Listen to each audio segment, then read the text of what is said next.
بسم اللہ الرحمن الرحیم۔ آج کا موضوع ہے فتح مکہ کی تاریخ۔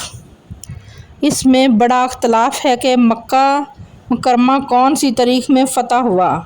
امام بہقی نے 13 رمضان، امام مسلم نے 12 رمضان، امام احمد نے 18 رمضان بتایا، مگر محمد بن اسحاق نے اپنے مشائخ کی ایک جماعت سے روایت کرتے ہوئے فرمایا کہ 20 رمضان 8 ہجری کو مکہ فتح ہوا۔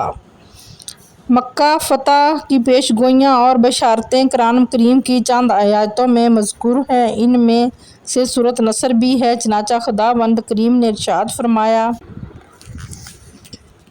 ترجمہ: جب اللہ کی مدد اور فتح مکہ آ جائے اور اے محبوب آپ دیکھ لیں کہ لوگ اللہ کے دین میں فوج در فوج داخل ہو رہے ہیں تو آپ اپنے رب کی ثنا کرتے ہوئے اس کی پاکی بیان کریں اور اس سے بخشش طلب کریں، بے شک وہ بہت توبہ قبول کرنے والا ہے۔